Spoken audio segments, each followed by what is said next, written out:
ഭാഗ്യമിത് hallelujah amen hallelujah യേശുവേ നിൻ പാദം കുമ്പിടുന്നു യേശുവേ നിൻ പാദം കുമ്പിടുന്നേ യേശുവേ നിൻ പാദം കുമ്പിടുന്നു 141 സങ്കീർത്തനം. ദാവീദിന്റെ ഒരു സങ്കീർത്തനം. യഹോവേ, ഞാൻ നിന്നെ വിളിച്ചപേക്ഷിക്കുന്നു. യഹോവേ, ഞാൻ നിന്നെ വിളിച്ചപേക്ഷിക്കുന്നു. എന്റെ അടുക്കലേക്ക് വേഗം വരണമേ. എന്റെ അടുക്കലേക്ക് വേഗം വരണമേ. ഞാൻ നിന്നോട് അപേക്ഷിക്കുമ്പോൾ എന്റെ അപേക്ഷ കേൾക്കണമേ. ഞാൻ നിന്നോട് അപേക്ഷിക്കുമ്പോൾ എന്റെ അപേക്ഷ കേൾക്കണമേ. എന്റെ പ്രാർത്ഥന തിരുസന്നിധിയിൽ ധൂപമായും എന്റെ പ്രാർത്ഥന ദൈവസന്നിധിയിൽ ധൂപമായും എന്റെ കൈകളെ മലർത്തുന്നത് സന്ധ്യായാഗമായും തീരട്ടെ. എന്റെ കൈകളെ മലർത്തുന്നത് സന്ധ്യായാഗമായും തീരട്ടെ. യഹോവേ, എന്റെ വായ്ക്കൊരു കാവൽ നിർത്തി. യഹോവേ, എന്റെ വായ്ക്കൊരു കാവൽ നിർത്തി. എന്റെ അധരദ്വാരം കാക്കണമേ. എന്റെ അധരദ്വാരം കാക്കണമേ. ദുഷ്പ്രവർത്തിക്കാരോടുകൂടെ ദുഷ്പ്രവർത്തികളിൽ ഇടപെടുവാൻ. ദുഷ്പ്രവർത്തിക്കാരോടുകൂടെ ദുഷ്പ്രവർത്തികൾ ഇടപെടുവാൻ. എന്റെ ഹൃദയത്തെ ദുഷ്കാര്യത്തിന് ചായ്ക്കരുത്. എന്റെ ഹൃദയത്തെ ദുഷ്കാരത്തിന് ചായ്ക്കരുതേ. അവരുടെ സ്വാദുബോധനം ഞാൻ കഴിക്കുകയുമരുതേ. അവരുടെ സാധുബോധനം ഞാൻ കഴിക്കുകയും വരുതേ. നീതിമാൻ എന്നെ അടിക്കുന്നത് ദയ. നീതിമാൻ എന്നെ അടിക്കുന്നത് ദയ. അവൻ എന്നെ ശാസിക്കുന്നത് തലക്കെണ്ണ. അവൻ എന്നെ ശാസിക്കുന്നത് തലയ്ക്കെണ്ണ. എന്റെ തല അതിനെ വിലക്കാതെ. എന്റെ തല അതിനെ വിലക്കാതിരിക്കട്ടെ. ഇനി അവർ ചെയ്യുന്ന ദോഷങ്ങൾക്കെതിരെ ഇനി പ്രാർത്ഥനയേയുള്ളൂ. ഇനി അവർ ചെയ്യുന്ന ദോഷങ്ങൾക്കെതിരെ എനിക്ക് പ്രാർത്ഥനയേ ഉള്ളൂ. അവരുടെ ന്യായാധിപന്മാരെ പാറമ്പിൽ നിന്ന് തള്ളിയിടും. അവരുടെ ന്യായാധിപന്മാരെ പാറമേൽ തള്ളിയിടും. എന്റെ വാക്കുകൾ ഇമ്പമുള്ളതാകിയാൽ അവർ അവ കേൾക്കും. നിന്റെ വാക്കുകൾ ഇമ്പമുള്ളതാകിയാൽ അവർ അവയെ കേൾക്കും. നിലം മുഴുവൻ മറിച്ചിട്ടിരിക്കുന്നത് പോലെ. നില മുഴുത മറിച്ചിട്ടിരിക്കുന്ന പോലെ ഞങ്ങളുടെ അസ്ഥികൾ പാതാളത്തിന്റെ വാതിൽക്കൽ ചിതറിക്കിടക്കുന്നു. ഞങ്ങളുടെ അസ്ഥികൾ പാതാളത്തിന്റെ വാതിൽക്കൽ ചിതറിക്കിടക്കുന്നു. കർത്താവായ യഹോവേ, എന്റെ കണ്ണ് നിങ്ങളിലേക്കാകുന്നു. കർത്താവായ യഹോവേ, എന്റെ കണ്ണ് നിങ്ങളിലേക്കാകുന്നു. ഞാൻ നിന്നെ ശരണമാക്കുന്നു. ഞാൻ നിന്നെ ശരണമാക്കുന്നു. എന്റെ പ്രാണനെ തൂകിക്കളയും. എന്റെ പ്രാണനെ തൂക്കിക്കളയരുതേ. അവർ എനിക്ക് വെച്ചിരിക്കുന്ന കെണിയിലും അവർ എനിക്ക് വെച്ചിരിക്കുന്ന കണിയിലും ദുഷ്പ്രവർത്തിക്കാരുടെ കുടുക്കുകളിലും അകപ്പെടാതെ വണ്ണം ദുഷ്പ്രവർത്തിക്കാരുടെ കുടുക്കുകളിലും അകപ്പെടാതെ വണ്ണം എന്നെ കാക്കണം. എന്നെ കാക്കണമേ. ഞാൻ ഒഴിഞ്ഞു പോകുമ്പോഴേക്കും ഞാൻ ഒഴിഞ്ഞു പോകുമ്പോഴേക്കും ദുഷ്ടന്മാർ സ്വന്തം അകപ്പെടട്ടെ. ദുഷ്ടന്മാർ സ്വന്തം വലകളിൽ അകപ്പെടട്ടെ. നമുക്ക് കർത്താവിനെ സ്തുതിക്കാം. യേശുവേ, ദൈവമേ, സ്വർഗസ്ഥ പിതാവേ, ഇന്ന് ഈ നല്ല സമയത്തിനായി ദൈവത്തെ സ്തുതിക്കുന്നു. ഞങ്ങൾക്ക് തന്ന ഈ ആരാധനയ്ക്കുള്ള സമയത്തിനായി സ്തോത്രം. ഞങ്ങൾക്ക് വേണ്ട ആലോചനകൾ, ദൂതുകൾ, ആത്മശക്തി, അഭിഷേകം, കർത്താവേ, ദൈവാത്മാവിന്റെ നടത്തിപ്പുകൾ, ആലോചന, ഇതൊക്കെയും ഞങ്ങൾക്ക് നൽകി തരണം. ഇന്ന് തിരുനാമോഹത്തോട് പോലെ ഞങ്ങളിൽ പ്രവർത്തിക്കണം. ഞങ്ങളുടെ ജീവിതം ധന്യമായി തീരട്ടെ കർത്താവ്. തിരുനാമോഹത്തിനായി വായിച്ച സങ്കീർത്തനായി സ്തോത്രം. ജനത്തിനായി സ്തോത്രം. ഇത് ശ്രദ്ധിക്കുന്ന എല്ലാവർക്കും വേണ്ടി പ്രാർത്ഥിക്കുന്നു. യേശുവിന്റെ നാമത്തിന്റെ ആമേൻ. നമുക്കിരിക്കാം. കർത്താവായ യേശുക്രിസ്തുവിന്റെ അതിപരിശുദ്ധ നാമത്തിന് മഹത്വം ഉണ്ടാകുമാറാകട്ടെ. കർത്താവ് ഈ കഴിഞ്ഞ ഒരാഴ്ചവട്ട കാലം നമ്മെ പരിപാലിച്ചു. ഇന്ന് കർത്താവ് നമ്മെ നടത്തിയ വിധങ്ങളുടെ ഓർമ്മയുമായിട്ടാണ്, അല്ലെങ്കിൽ ആയിരിക്കണം, നമ്മളിവിടെ ആയിരിക്കേണ്ടത്. അതായത് സ്തോത്രത്തിനൊരു പ്രത്യേകതയുണ്ട്. സ്തോത്രം പറയുന്നത് എങ്ങനെയായിരിക്കണം? ഓർത്ത് സ്തോത്രം ചെയ്യണം. എന്തിനെ ഓർത്ത്? കർത്താവ് ചെയ്ത ഉപകാരങ്ങളെ ഓർത്ത് വേണം സ്തോത്രം ചെയ്യാൻ. ഒരു സ്തോത്രം ഉണ്ടെങ്കിൽ അതിനൊരു ഓർമ്മയുണ്ടായിരിക്കണം. ഓർമ്മയില്ലാത്ത സ്തോത്രം എന്ന് പറയുന്നത് ജൽപ്പനമാണ്. ദൈവം പ്രസാദിക്കില്ല എന്ന് മാത്രമല്ല, അത് ദൈവത്തിന് മുമ്പാകെ ആത്മീയമായ താഴ്ചയ്ക്ക് ഹേതുവാകുകയുള്ളൂ. നമ്മൾ ഇടപെടാതെ സ്തോത്രം പറയണമെന്ന് പറഞ്ഞാൽ ഇടപെടാതെ ദൈവം ചെയ്ത കാര്യങ്ങളെ ഓർക്കുകയും വേണം. ഏത് സ്തോത്രത്തിനും ആധാരമായിട്ട് എന്തുണ്ടായിരിക്കണം? മറന്നുപോയി. ഓർമ്മയുണ്ടായിരിക്കണം. ഒരു ഓർമ്മയുണ്ടായിരിക്കണം. ഓർമ്മയിൽ നിന്നായിരിക്കണം സ്തോത്രം പറയേണ്ടത്.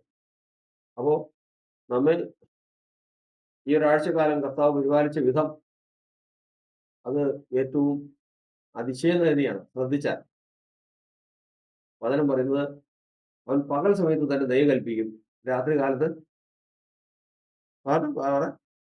പകൽ സമയത്ത് ദൈവം ദയ കൽപ്പിക്കും, രാത്രി കാലത്ത് ഞാനവന് പാട്ടുപാടി കൽപ്പിക്കും. എൻ്റെ ജീവന്റെ ദൈവത്തോടുള്ള പ്രാർത്ഥന തന്നെ, അതായത് സ്തോത്രഗീതം തന്നെയാണ്. രാത്രിയിൽ എന്ത് ഗീതം നൽകുന്നേ? സ്തോത്രഗീതം. പകൽ മുഴുവനും കർത്താവിന്റെ ദയ നമ്മളോടൊപ്പം ഉണ്ടാകും. അത് നമ്മൾ അനുഭവിച്ചതിന് ശേഷം ഇത് അനുഭവിച്ച പ്രാണൻ രാത്രികാലം സ്തോത്രം പറഞ്ഞുകൊണ്ടിരിക്കും. അപ്പോൾ നീ എന്തിനാ ഇങ്ങനെ സ്തോത്രം പറയുന്നത് എന്ന് ചോദിച്ചു കഴിഞ്ഞാൽ നിശ്ചയമായിട്ടും അതിന് ഒരു ഓർമ്മയുണ്ടായിരിക്കും. മറ്റൊരു വാക്ക് പറഞ്ഞാൽ, ഓർമ്മയുള്ളവൻ സ്തോത്രം പറയാതിരിക്കില്ല. എൻ മനമേ യഹോവയെ വാഴ്ത്തുക, എന്റെ സർവാന്തരംഗവുമേ അവന്റെ വിശുദ്ധ നാമത്തെ വാഴ്ത്തുക. എൻ മനമേ യഹോവയെ വാഴ്ത്തുക, അവന്റെ ഉപകാരങ്ങളൊന്നും മറക്കരുത്. അവന്റെ ഉപകാരങ്ങളൊന്നും മറക്കാതിരുന്നാൽ എത്ര സ്തോത്രം പറഞ്ഞാൽ തീരില്ല. അത് ഇടവിടാതെ സ്തോത്രം പറഞ്ഞാൽ തീരാത്ത അത്രയധികം അധികമായിരിക്കും. കാരണം അവന്റെ ദയ ഒന്ന് മാത്രമാണ് നമ്മുടെ നിലനിൽപ്പ്, നമ്മുടെ ജീവൻ. അതുകൊണ്ട് നാം വീണ്ടും ഈ ഒരു ആഴ്ചവട്ടത്തിന്റെ ഒന്നാമത്തെ ദിവസത്തിലേക്ക് കടന്നു വന്നിരിക്കുമ്പോൾ നമുക്ക് യാതൊരു തരത്തിലും ദൈവത്തിന്റെ മുമ്പാകെ നമുക്ക് പരാതി പറയാനില്ല. പരാതി സങ്കടമൊക്കെ ഒരുപാടുണ്ട്, പക്ഷെ പറയാൻ സമയമില്ല. കർത്താവ് ചെയ്ത ഉപകാരങ്ങൾ ഓർക്കുമ്പോൾ അത് പറയാനേ നേരമുള്ളൂ. കർത്താവ് നമ്മെ അനുഗ്രഹിക്കട്ടെ. കർത്താവ് നമ്മെ വീണ്ടും ഒരു ആരാധനയ്ക്ക് വേണ്ടി കൂട്ടുവരുത്തിയിരിക്കും. ആരാധന എന്ന് പറയുന്നതിനെ കുറിച്ച് അതിന്റെ വിവിധ വശങ്ങൾ നമ്മൾ പലതരത്തിൽ പഠിച്ചിട്ടുണ്ട്. ആരാധന എന്തിനു വേണ്ടിയിട്ടാണ്? നമ്മളതിന് ഒരു വചനം പഠിക്കുന്നത്, ആരാധനക്കാരന് പൂർണ്ണ സമാധാനം വരുത്താൻ കഴിയാത്ത യാഗങ്ങളും വഴിപാടുകളും പഴയ നിയമത്തിൽ അർപ്പിച്ചിരുന്നു. അങ്ങനെ ആരാധനക്കാരൻ പൂർണ്ണ സമാധാനം വരുത്താൻ സാധിക്കാത്ത വഴിപാടുകളും യാഗങ്ങളും പഴയ നിയമത്തെ ആരാധനയില് അപ്പൊ എന്ത് കിട്ടുമെന്നാ? പൂർണ്ണ സമാധാനമല്ല, പിന്നെയോ ഒരു സമാധാനം കിട്ടും. പക്ഷെ പുതിയ നിയമ ആരാധനയ്ക്കോ പൂർണ്ണ സമാധാനം. അപ്പൊ ഇത് കഴിഞ്ഞ് എഴുന്നേറ്റാൽ നമ്മൾ ഇങ്ങനെ ഇരിക്കണം, പൂർണ്ണ സമാധാനത്തിലായിരിക്കണം. അതെങ്ങനെ ഈ പൂർണ്ണ സമാധാനം കിട്ടുന്നെങ്കിൽ? ഈ പൂർണ്ണ സമാധാനം കിട്ടുന്നെങ്കിൽ അവിടെയാണ് മനുഷ്യന്റെ ഏറ്റവും വലിയ സമാധാനമാണ് പ്രാണന്റെ സമാധാനം. അത് ബുദ്ധിയെ കവിയുന്ന സമാധാനമാണ്. ഏതിന്റെ സമാധാനം? പ്രാണന്റെ, നമ്മുടെ സോളിന്റെ സമാധാനം. നമ്മുടെ ശരീരം വിട്ട് നമ്മൾ മരിക്കുമ്പോൾ പുറത്തു പോകുന്ന ആരാ? പ്രാണൻ, ദേഹിയാണ്. അതിന്റെ സമാധാനമാണ് ഏറ്റവും വലിയ സമാധാനം. അത് സമാധാനിക്കണമെങ്കിൽ എന്ത് വേണം? അത് സമാധാനിക്കണമെങ്കിൽ നമ്മള് ഒരു നമ്മുടെ നമ്മുടെ ബ്രദറിന്റെ വീട്ടില് ഒരു മനുഷ്യൻ വടക്കേന്ത്യക്കാരൻ അവിടെ തയ്ക്കാനായിട്ട് വന്നു, റക്സിനൊക്കെ തയ്ക്കാനായിട്ട് വന്നു. അദ്ദേഹത്തിന് കേൾക്കാനുള്ള ശക്തിയില്ല, സംസാരിക്കാനുള്ള കഴിവില്ല, കണ്ണും ശരിക്കുക ആവില്ല. ഒന്ന് ആലോചിച്ച് നോക്കി. ജനിച്ചുപോയി, അതുകൊണ്ട് അങ്ങ് ജീവിച്ചു പോകുന്നേ ഉള്ളൂ. ചെവി കേൾക്കാൻ പാടില്ല, സംസാരിക്കാനുള്ള കഴിവില്ല, അത് നിൽക്കട്ടെ, കണ്ണും ശരി കാണാൻ പാടില്ല. അത് എങ്ങനെ? അതിന് ആ മനുഷ്യനെ കുറിച്ച് കേട്ടത് അത് ഏറ്റവും നമ്മളെ നോക്കിക്കുന്ന ഒരു കാര്യമാണ്. എന്താണെന്ന് വെച്ച് കഴിഞ്ഞാൽ അദ്ദേഹം വെറുതെ വഴക്കുണ്ടാക്കും ആരോടൊന്നും. എന്തിനെന്ന് വെച്ച് കഴിഞ്ഞാൽ മറ്റുള്ളവർ വഴക്കുണ്ടാക്കിയിട്ട് ഇദ്ദേഹത്തെ അടിക്കും, ഇദ്ദേഹത്തെ ഉപദ്രവിക്കും. ഈ ഉപദ്രവിക്കുമ്പോൾ ഇദ്ദേഹത്തിന് ഒരു സന്തോഷമാണ്. കാരണം അത്രയധികം തന്റെ ജീവിതത്തെ വെറുക്കുന്ന ഒരു മനുഷ്യനാണെന്നാണ് ഈ പറഞ്ഞതിന്റെ സാരം. അദ്ദേഹത്തിന് നേരാൻ വഴിക്ക് കാണാൻ നിവർത്തിയില്ല, കേൾക്കാൻ നിവർത്തിയില്ല, സംസാരിക്കാനും കഴിയില്ല.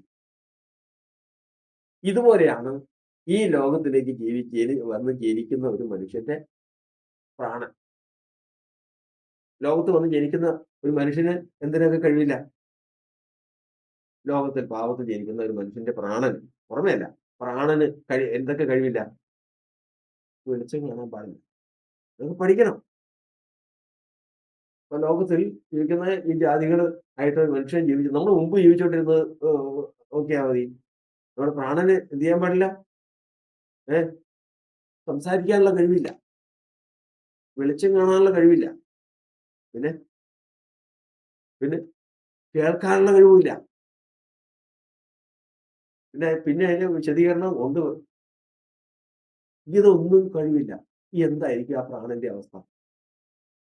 ആ പ്രാണന്റെ അവസ്ഥ എന്തായിരിക്കും?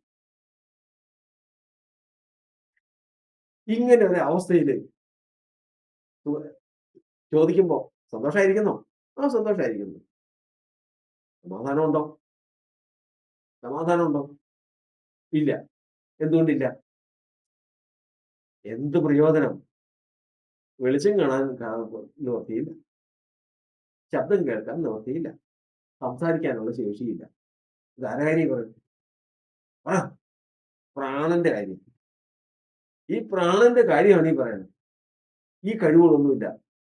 അതുകൊണ്ട് തന്നെ ഇവന് സമാധാനവുമില്ല. മനസ്സിലാക്കിക്കൊള്ളണം. ഇതെല്ലാം പഠിക്കണം. സ്നാനപ്പെടാനായിട്ട് തയ്യാറായിട്ടിരിക്കുന്ന കുഞ്ഞുങ്ങളുണ്ട്. അവരൊക്കെ ജീവിതത്തിൽ നമ്മൾ ഓർത്തുകൊള്ളണം. നമ്മളറിയാതെ നമ്മുടെ ഉള്ളിൽ ഒരു പ്രാണനുണ്ട്. നമ്മളത് അധികം ഗണ്യമാക്കാറില്ല. അപ്പൊ അതിങ്ങനെ ഇങ്ങനെ ഇങ്ങനെ ഇരിക്കുവാണ്. കാണാൻ നിവൃത്തിയില്ല, കേൾക്കാൻ നിവൃത്തിയില്ല, സംസാരിക്കാൻ നിവൃത്തിയില്ല. കർത്താവ് പറഞ്ഞു, എന്നെ ആരാധിപ്പാൻ എന്റെ ജനത്തെ വിട്ടയക്കും. എന്നെ ആരാധിപ്പാൻ ജനത്തെ വിട്ടയക്കും. എന്തിനു വേണ്ടിയിട്ട്? ഒരു ആരാധന കഴിഞ്ഞപ്പോ ഹാബേൽ എന്ത് ചെയ്തു? ഹാബേലിന്റെ പ്രാണൻ ആരാധന കഴിഞ്ഞ് ഹാബേൽ വരുവാ. ഹാബേലിന്റെ പ്രാണൻ എന്ത് സംഭവിച്ചു? എന്റെ പ്രാണൻ സംസാരിക്കാൻ തുടങ്ങി. സംസാരിക്കാനുള്ള കഴിവില്ലായിരുന്നു. ആരാധന കഴിഞ്ഞപ്പോ എന്ത് ചെയ്തു? സംസാരിക്കും. യാഗം കഴിക്കേണ്ട ഒരു ആരാധന കഴിക്കാൻ പറഞ്ഞു. മോറിയ മലയിൽ കൊണ്ടുപോയി സ്വന്തം മകനെ യാഗം കഴിക്കാൻ ഒരുങ്ങി. ദൈവം അംഗീകരിച്ച് താഴത്തേക്ക് ഇറങ്ങി വന്നു. ആ സമയത്ത് അബ്രഹാമിന്റെ വ്യത്യാസം എന്താ? വ്യത്യാസം ദൂരത്ത് നിന്നത് കണ്ടു. എന്ത് കണ്ടു? വെളിച്ചം കണ്ടു. അതായത് അബ്രഹാം എന്ത് കണ്ടു? ദൈവം ശില്പിയായി നിർമ്മിച്ചതും അടിസ്ഥാനങ്ങളുമായ പഠനം ഈ ആരാധന കഴിഞ്ഞപ്പോ കണ്ടതാ. കർത്താവിന് സ്തോത്രം. അപ്പോ ഈ ആരാധന കഴിഞ്ഞപ്പോ എന്തൊക്കെ കണ്ടു? സംസാരിക്കാൻ കഴിവില്ലായിരുന്നു, സംസാരിച്ചു. എവിടെ? എപ്പോ? ആരാധന കഴിഞ്ഞു. വെളിച്ചം കാണാൻ കഴിവില്ലായിരുന്നു, വെളിച്ചം കണ്ടു. എപ്പോ? ആരാധന കഴിഞ്ഞപ്പോ. കേൾക്കാൻ നിവൃത്തിയില്ലായിരുന്നു, നീ ഈ ചെവികളെ തുളച്ചിരിക്കുന്നു. ആരാധന കഴിഞ്ഞതോടുകൂടി കേൾക്കാനും സാധിച്ചു. അപ്പോ പ്രാണന് സമാധാനമായി. എന്തുകൊണ്ട്? കാണാൻ പാടില്ലായിരുന്നു. ഞാൻ എന്റെ കർത്താവിനെ അറിഞ്ഞ് ആരാധിക്കാൻ വരുന്നതിന് മുമ്പ് എനിക്ക് കാണാൻ പാടില്ലായിരുന്നു, പിന്നെ കേൾക്കാൻ പാടില്ലായിരുന്നു, പിന്നെ സംസാരിക്കാനുള്ള ശേഷിയില്ലായിരുന്നു നമ്മുടെ പ്രാണന്. അതാ നമ്മള് പാട്ട് പാടില്ലേ? അന്നേ മരിച്ചു പോയെങ്കിൽ ബാക്കി ചെന്നേ വൻ നരകമതിൽ. അന്ന് ഞാൻ മരിച്ചു പോയെങ്കിൽ എന്ന് ഈ പ്രാണൻ സംസാരിക്കാതെയും കേൾക്കാതെയും വെളിച്ചം കാണാതെയും ഇരിക്കുന്ന സമയത്ത് ഞാൻ മരിച്ചിരുന്നെങ്കിൽ എന്നെ എവിടെ പോകുമായിരുന്നു? എന്നാൽ എന്റെ കർത്താവ് ചെയ്തത് എന്താ? കൂട്ടിവരുത്തി. എന്നെ ആരാധിപ്പാൻ എന്റെ ജനത്തെ വിട്ടയക്കാന്ന് പറഞ്ഞ് കർത്താവ് കൂട്ടിവരുത്തി, ആരാധിപ്പിച്ചു. ആരാധിച്ച് ദൈവം പ്രസാദിച്ചു. സംസാരിക്കാനുള്ള കെൽപ്പ് കൊടുത്തു, വെളിച്ചം കാണാനുള്ള കണ്ണു കൊടുത്തു, കേൾക്കാനുള്ള ചെവി കൊടുത്തു. പിന്നെ ഉണ്ട് ഇങ്ങനെ വന്നതിന് ശേഷം ഹാബേൽ മരിച്ചു.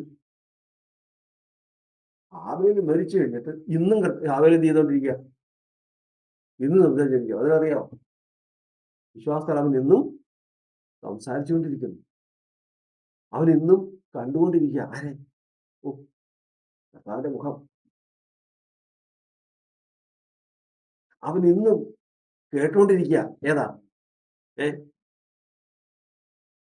സ്വർഗത്തിലെ ശബ്ദങ്ങളും ദൈവത്തിന്റെ ശബ്ദവും വൈണികന്മാരെ വീണ ഇങ്ങനെയുള്ള ആ ശബ്ദങ്ങളെല്ലാം അവന് കേൾക്കാൻ കഴിയും. ഇത് ഭൂമിയിൽ വെച്ച് ലഭിക്കുന്നവനാണ് എന്തായിത്തീരുന്നത്? സമാധാനമായി, പൂർണ്ണ സമാധാനത്തിലായിത്തീരുന്നത്. നമ്മുടെ ആയുഷ്കാലം തീരുന്നതിന് മുമ്പേ, നമ്മുടെ ജീവിതം അവസാനിക്കുന്നതിന് മുമ്പേ നമ്മൾ അത് പ്രാപിക്കണം. എന്തൊക്കെ പ്രാപിക്കണം? പ്രാണന് വെളിച്ചം കാണാനുള്ള കഴിവ്, ശബ്ദം കേൾക്കാനുള്ള കഴിവ്, സംസാരിക്കാനുള്ള ശേഷി. ഇത്രയും പ്രാപിച്ചു കഴിഞ്ഞാൽ ആ പ്രാണൻ എന്തായി തീർന്നു? സമാധാനമായി. പൂർണ്ണ സമാധാനം. മതി. ഇനി എന്ത് ചെയ്താൽ മതി? ഇനി ഈ ലോകത്തിൽ കിടന്ന് പ്രശ്നം ഉണ്ടാക്കിയിട്ട് കാര്യമില്ല. പോയാൽ മതി. എന്റെ കർത്താവിന്റെ അടുത്തേക്ക് എന്നാ മതി. എന്തൊക്കെ കാണാം? എന്റെ കർത്താവിന്റെ മുഖത്തോട് മുഖം കാണാം. എന്റെ കർത്താവ് പറയുന്നത് എനിക്ക് കേൾക്കാം. എന്റെ കർത്താവിനോട് എനിക്ക് സംസാരിക്കാം. ഓ, സ്വർഗഭാഗ്യം എത്ര യോഗ്യം ആർക്കു വർണ്ണിക്കാം. സ്വർഗഭാഗ്യം എത്ര യോഗ്യം ആർക്കു വർണ്ണിക്കാം.